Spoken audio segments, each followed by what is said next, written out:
Hola chicos, estudiantes del Liceo Lunite de Chía. Vamos a ver el siguiente tema.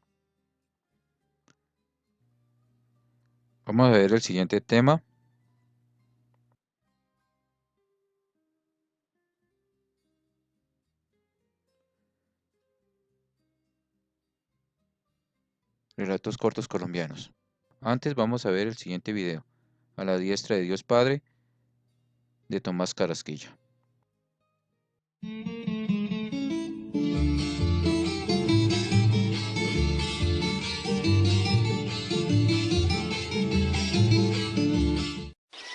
Se llamaba Peralta, vivía en una casona muy vieja a las afueras del pueblo. No había en el pueblo quien no conociera a Peralta por su caridad. Él lavaba a los llaguientos, él asistía a los enfermos, él enterraba a los muertos, se quitaba el pan de la boca y la ropa del cuerpo para dárselo a los pobres, y por eso estaba en la miseria. No era casado y vivía con una hermana soltera algo vieja y muy aburrida, que le daba cantaleta por la cantidad de limosneros y leprosos que mantenía en su casa. La despensa de la casa daba tristeza. Permanecía tan vacía que hasta las cucarachas buscaron alojamiento en otra parte. En una ocasión, al caer la tarde, llegaron a la casa dos peregrinos a pedir posada. El uno era joven y el otro un abuelo bonachón que brindaba mucho respeto al joven.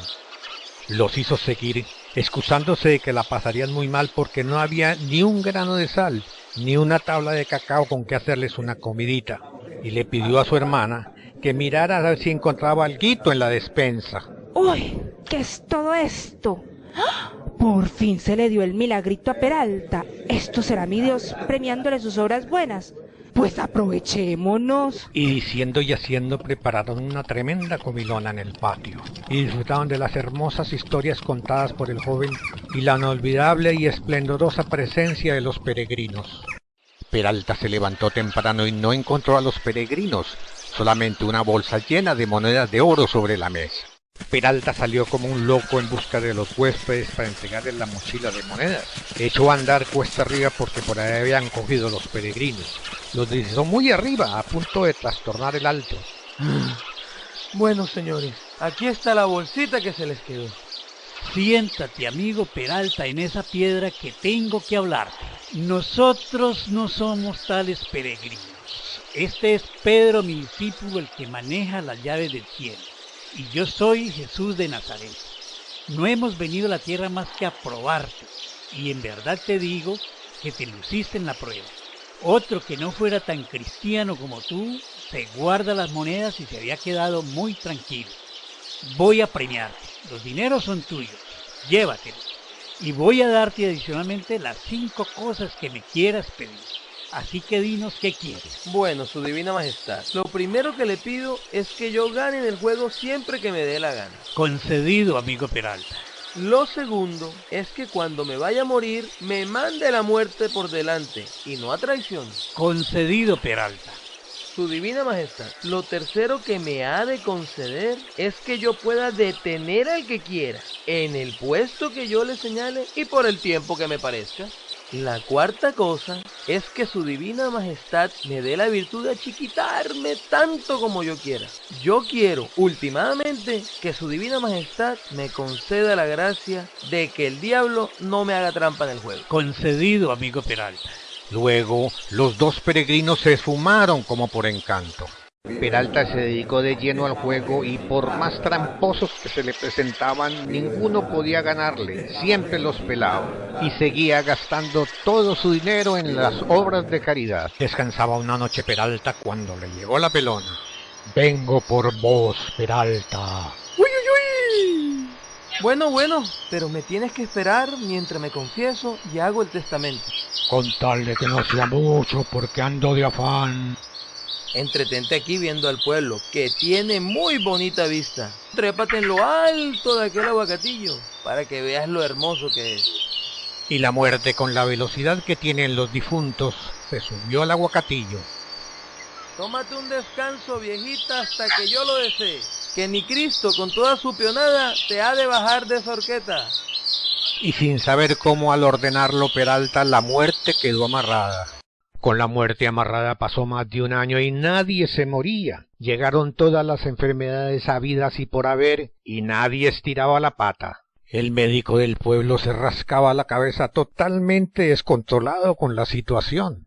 El cura del pueblo le echaba la culpa al médico, pues no entendía la causa de la disminución de su clientela, y el sepulturero le echaba la culpa al cura de la hambruna que estaba pasando, y el diablo muy aburrido sin almitas frescas en el infierno. San Pedro se quejaba con Jesús porque hacía mucho tiempo no llegaba nadie al cielo. Ambos analizaron la situación y entraron en una leve sospecha, y Jesús tomó la decisión de que Pedro bajara a la tierra a investigar. Después de un año la muerte estaba toda entumecida y llena de telarañas, y con un avispero en una de sus cuencas, cuando llegó Pedro a casa de Peralta. Hombre Peralta, no vengo a pedirte posada, vengo a pedirte de parte del Divino Maestro que nos prestes la muerte, pues nos tienes muy empollemados con ella amarrada. Lo que desee, señor. Yo la tengo muy bien asegurada y se la presto con todo el gusto, con la condición, eso sí, de que a mí no me haga nada. Al sentirse libre, la muerte no dio tregua y llegó a la peste. La gente moría por montones.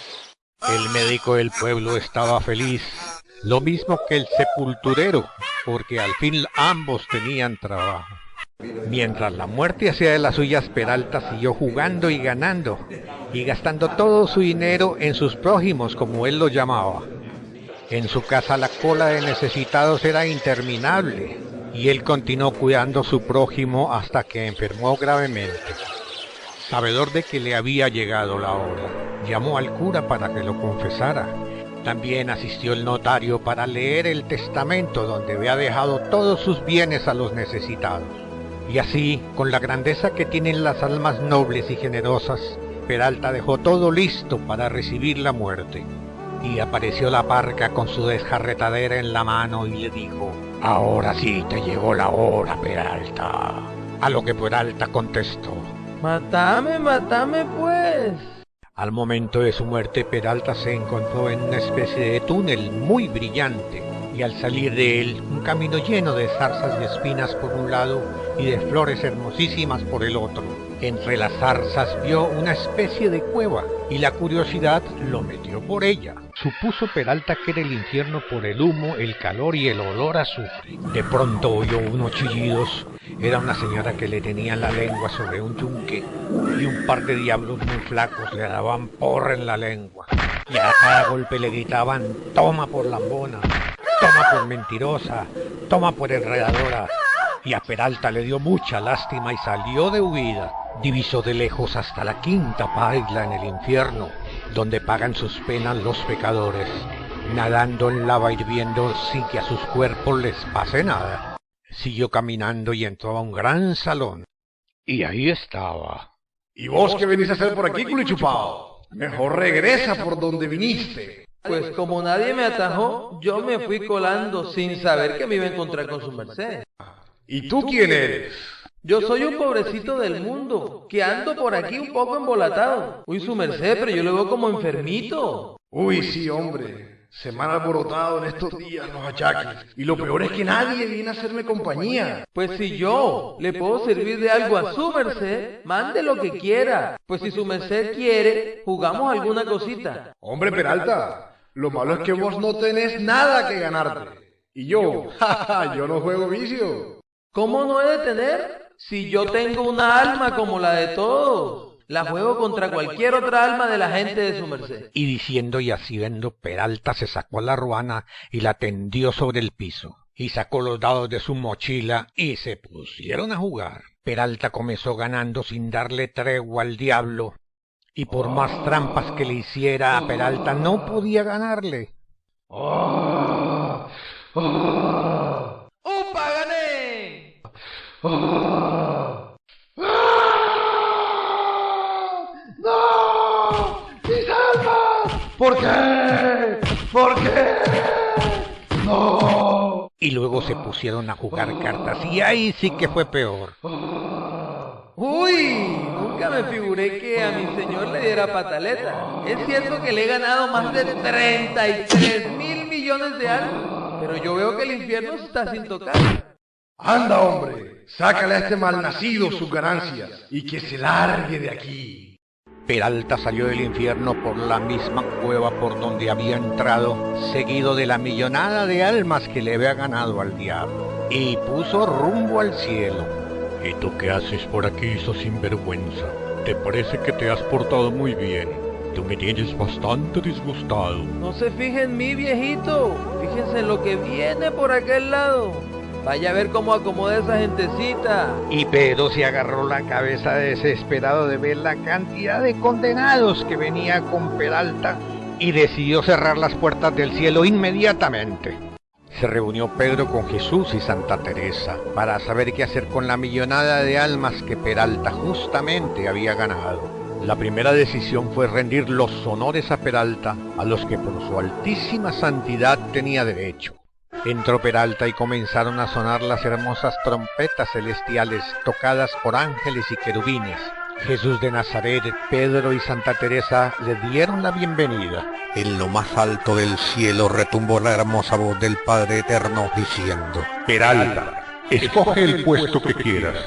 Ninguno lo ha ganado tan alto como tú, porque tú eres la humildad, porque tú eres la caridad. Abajo fuiste un gusano arrastrado por el suelo, pero aquí eres el alma gloriosa que más ha ganado. Escoge tu puesto, no te humilles más, ya que estás ensalzado. Al oír la voz, Peralta salió volando como vuelan las almas puras hacia el trono del Padre, y se fue achicando y achicando a medida que llegaba para acomodarse en la cruz sobre el mundo que tiene el Padre en su diestra por toda la eternidad. Y colorín colorado, este cuento se ha acabado.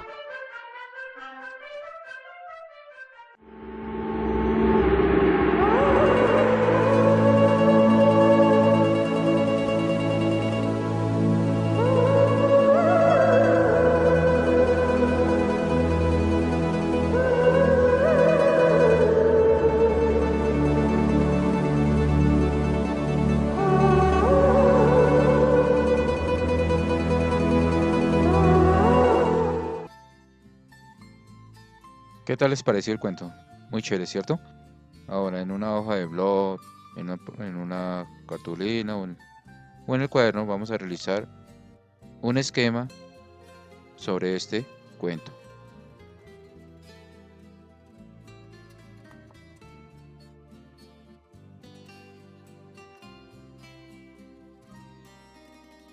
Colombia ha sido pródiga en relatos en los que los mitos y las leyendas conservan su vigencia al arraigarse en la cultura popular, definiendo rasgos de identidad regional, social o cultural. Muchos escritores colombianos han creado historias, cuentos, mitos de nuestra cultura colombiana. Se basan de las costumbres, de todas estas costumbres de los pueblos para realizar sus escritos. Algunos de estos representan no solo lugares sino momentos, y diferenciándose entre sí o con los de otras culturas y etnias son semejantes en su manera de mezclar lo legendario con lo regional o lo universal. Tal es el caso de las obras de Tomás Carrasquilla y Gabriel García Márquez. Estos dos personajes se centralizan mucho en sus relatos de las costumbres o se relacionan con la comunidad donde habitan. Además han escrito relatos muy cortos.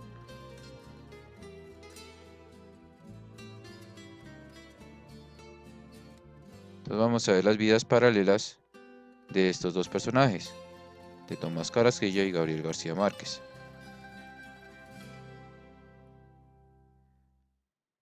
Tomás Carrasquilla nació en Santo Domingo, Antioquia, en un pueblo feo, frío y faldudo, como él mismo lo dice en algunos de sus escritos.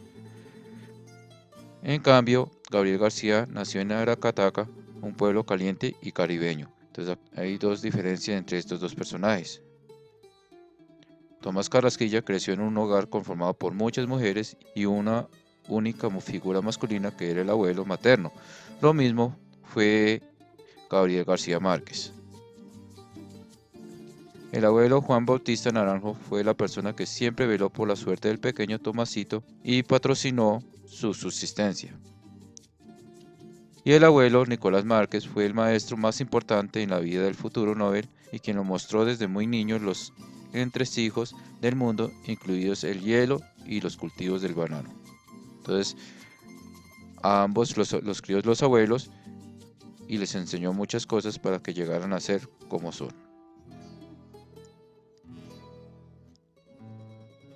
Tomás Carrasquilla estudió al final del bachillerato y los comienzos de la carrera de Derecho en una ciudad ajena. Se trasladó a Medellín para asistir a la Universidad Antioquia. Lo mismo fue Gabriel García Márquez, le tocó ir a la fría Bogotá, primero acabar su secundaria en Zipaquirá y luego inscribirse en la Universidad Nacional. Entonces ambos tuvieron que trasladarse para seguir sus estudios. A Tomás Carrasquilla lo cogió en Medellín el levantamiento conservador de 1876 y el inicio de la otra guerra civil interpartidista y rápidamente decidió no afiliarse a ningún bando y regresar a su pueblo. Y Gabriel García Márquez presenció en Bogotá el asesinato de Jorge Eliezer Gaitán el 9 de abril de 1948 y el posterior inicio de otro de los recurrentes ciclos de violencia de Colombia. Su reacción ante la inminencia del cataclismo fue exactamente la misma la del antioqueño, entonces regresó a su pueblo tras lo ocurrido.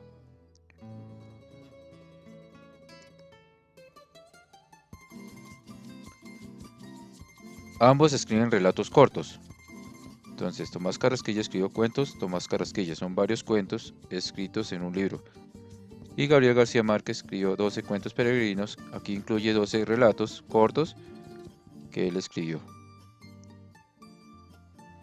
Tomás Carrasquilla entre esos cuentos está En la diestra de Dios Padre, que acabamos de ver en el video anterior. Y el de Gabriel García Márquez está El avión de la Bella Durmiente, entre otros. Estos dos personajes tuvieron muchas similitudes durante su vida.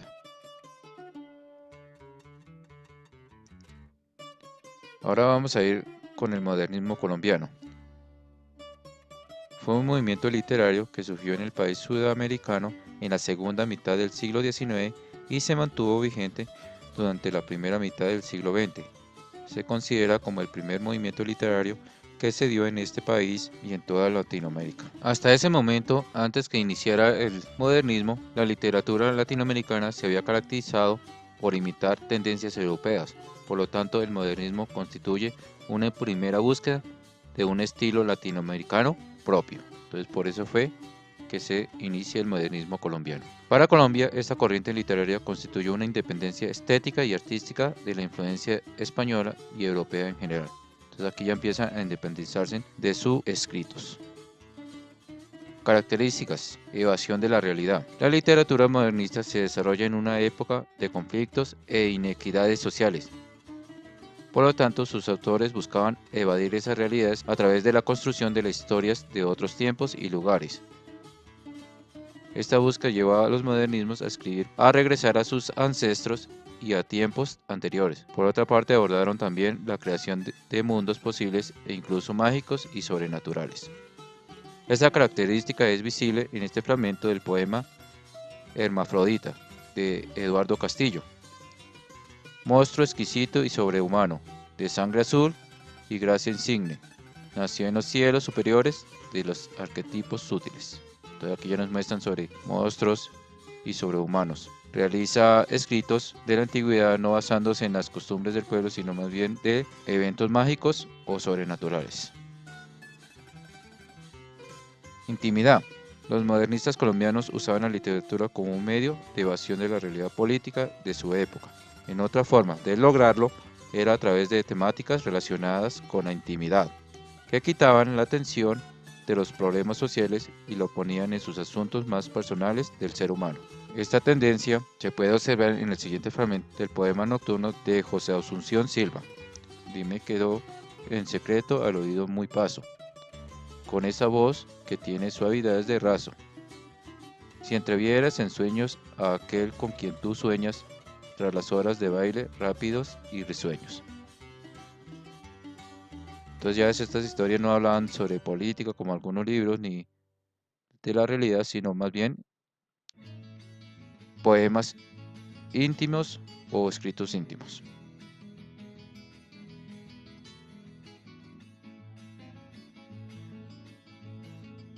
Preciosismo. La aristocracia fue determinada en el desarrollo de la literatura modernista. Algunos autores la evadían, mientras que otros hablaban constantemente de la burguesía y el lujo. Perseguían un estilo preciosista que buscaban la perfección formal y el refinamiento en la escogencia de las palabras. Entonces utilizaban palabras raras para darle prestigio a los versos. En esta tendencia preciosista se puede observar el fragmento del poema Pigmalión de Guillermo Valencia. En Libby con marfil tallas tu sueño, de amor la ninfa de tu ser exalta, y entre labios de olímpico diseño, flores de perlas tu buril esmalta. Son palabras raras que utilizaban para como darle preciosidad a los escritos. Autores principales del modernismo. José Asunción Silva, que acabamos de ver un relato anterior. Nació en Bogotá el 27 de noviembre de 1865 y murió el 24 de mayo de 1896. Los libros: El libro de los versos, Al pie de la estatua, Nocturno 1, 2 y 3. Guillermo Valencia Castillo. Nació en Zipaquirá en 1889 y murió en 1938. Su libro principal, Fiebre nocturna satánica. Baldomero Sanín Cano nació en Río Negro en 1961 y murió en 1957. Entre sus libros están Letras colombianas y De mi vida y otras vidas.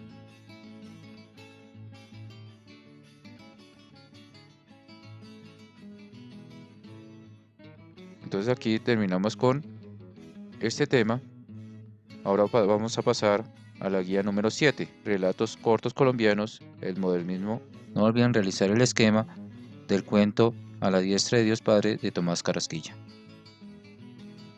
Guía de trabajo número 7, español grado octavo. ¿Qué tan importante es reconocer la estructura de los textos literarios y la identidad cultural que en ellos se presentan? Está en Historia de la literatura, eje temático relatos cortos colombianos, el modernismo. Objetivo: identificar las principales características del relato corto. Colombia ha sido pródiga en relatos en los que los mitos y leyendas conservan su vigencia al arraigarse en la cultura popular, definiendo rasgos de identidad regional, social o cultural. Algunos de estos representan no solo lugares sino momentos, y diferenciándose entre sí o con los de otras culturas y etnias, son semejantes de su manera de mezclar lo legendario con lo regional o lo universal. En esta guía conoceremos algunos escritores importantes en estos relatos cortos y por qué se identifican con la cultura popular. Lea el siguiente texto, En la diestra de Dios Padre. Entonces acabamos de ver un video sobre este tema. Igual lo vamos a leer para contestar las preguntas. 1. Vivía en un pajarete muy grande y muy viejo, en el propio camino real y afuera de un pueblo donde vivía el rey. El fragmento anterior, la palabra que no corresponde a un lenguaje cotidiano es. Entonces recuerden que lo cotidiano son palabras que se dice a diario o acciones que se realizan a diario. Entonces, A, viejo; B, camino; C, pajarate; D, rey. ¿Cuál de esas cuatro no decimos o no hacemos a diario? ¿Qué sentido tiene decir? Tiene sangre de gusano. Entonces aquí pues en el fragmento nos dice: bien, podías comprarte una muda y comprármela a yo, que harto la necesitamos, o tan siquiera traer comida alguna vez para que llenáramos, ya que pasamos tantas hambres, pero vos no te afanas por tuyo, tenés sangre de gusano.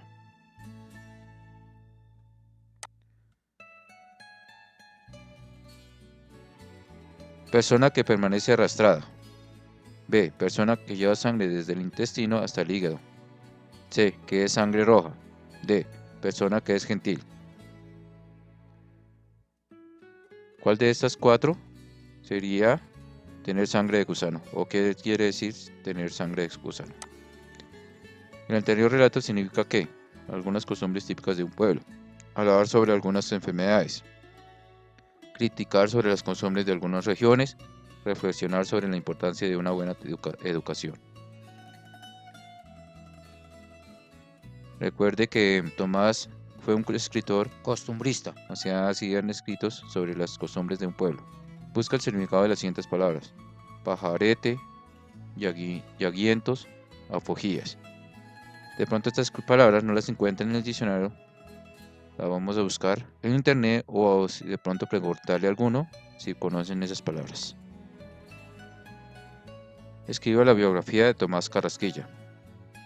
Bueno, aquí dice, recuerda que las obras de Tomás Carrasquilla y Gabriel García Márquez, por ejemplo, Tomás Carrasquilla hace referencia a las costumbres populares y al lenguaje de los antioqueños que se fusionan con la cultura hispánica, y la de Gabriel García Márquez con su carga mítica, mágica y maravillosa de tradición primitiva, enraizado tanto en lo caribeño como en la identidad latinoamericana, con temas y mitologías clásicas y cristianas entretejidas con la cultura española y guayú.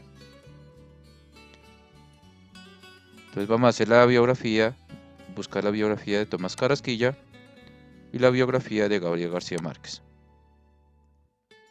Completa la tabla. Entonces Gabriel García Márquez y Tomás Carrasquilla. Vamos a escribir los libros, investigar los libros de Gabriel García Márquez y de Tomás Carrasquilla. Las diferencias. En las comparaciones que hicimos en las vidas paralelas, solo dimos una diferencia. Si encuentra otra diferencia de estos dos personajes, las escribimos acá. Y las semejanzas dimos como 3 semejanzas. Podemos escribir otras que encontremos. Actividad de aplicación. Lea el siguiente relato corto de Gabriel García Márquez. Buen viaje, señor presidente. Y contesta las preguntas del 1 al 6. Entonces este relato viene en los 12 cuentos peregrinos de Gabriel García Márquez. Vamos a leerlo y contestamos las preguntas. La palabra organdi es papeles de información. B. Tela de algodón blanca, fina, transparente y ligera, a la que se le ha dado un apresto que le da cierta rigidez. Se utiliza para prendas de vestir, volantes, flores artificiales y adornos de sombreros y tocados. C. Personas que se les dicen que son fantasmas y siempre aparecen a las 6. D. Ninguna de las respuestas anteriores. En el relato nos dice cansancio en la piel. ¿Qué quiere decir cansancio en la piel? Entonces debemos leer el relato con su sortija de viudo en el anular izquierdo y los ojos alegres. Lo único que delataba el estado de su salud era el cansancio de la piel. Entonces, ¿qué quiere decir cansancio de la piel según el texto?